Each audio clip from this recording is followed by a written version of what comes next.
Nagbabala kang maging content creator? Nagbabala kang maging influencer? Minsan na rin bang pumasok sa isip mo na mag-vlog din, gumawa ng mga videos na baka sakali, walang araw, mag-viral siya? Nagbabala kang maging ganun? Naku, wag na! Huwag mo na ituloy. Wala kang mapapala dyan. Di ka makikilala. Naku, magtrabaho ka na lang. Ano mapapala mo dyan? Magkakapera ka ba dyan? Huwag mo mukha ka lang tanga sa mga video mo. Huwag mo nang subukan, wala namang manonood sa'yo. Yan yung mga salitang narinig ko nung nagsisimula pa lang ako. Yan yung mga salitang narinig ko sa mga taong akala ko susuportahan ako nung nagsisimula pa lang ako. Yan din yung mga salitang narinig ko nung nagsisimula pa lang akong mangarap sa larangan na to. You see, sa social media, sa umpisa maraming hindi maniniwala. Sa umpisa maraming magsasabi sa'yo na wala kang mapapala dyan. Sa umpisa maraming magsasabi na walang mangyayari sa'yo dyan. Alam ko maraming content creator ang makaka-relate sa mga sinasabi kong to.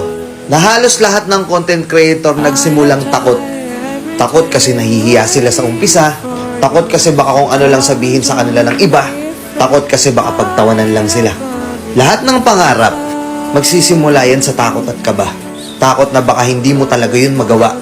Kaba na baka mapahiya ka lang sa huli. Pero the moment na maramdaman mo yung takot na yun, kahit anong opportunity man yung pumasok o dumaan sa'yo, yung segundo na kinalabit ka ng takot, doon ka mismo papalag. Doon mo mismo gagawin. Kasi minsan, napakaraming oportunidad na dumadaan sa atin sa buhay natin dahil nga takot tayo, pinapalampas natin yun.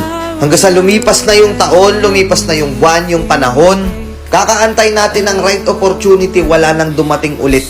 Hindi inaantay ang oportunidad kasi para sa akin ginagawa yan. Ikaw yung lalapit sa oportunidad. Ngayon may mga nakikita ako dito nagsisimula pa lang mag-vlog, nagsisimula pa lang gumawa ng content. 1-2 buwan, sumusuko agad. Nag-upload lang ng ilang video, akala nila wala na talaga silang potensyal. Ilang buwan lang nag-grind, gusto kumita agad ng malaki. Ito lang mapapayo ko sa mga nagsisimula pa lang. Kung gusto mo talagang maging content creator, mahabang proseso, mahabang pasensya, at mahabang paglalakbay. Hindi pwedeng susuko ka kagad. Well, kung nagmamadali ka, gusto mo talagang sumikat ka agad, ayun, gumawa ka ng mga katarantaduhan na content. Gayahin mo yung iba dito. Gumagawa ng mga kabastusan na content, walang pakialam kung may nanonood na bata.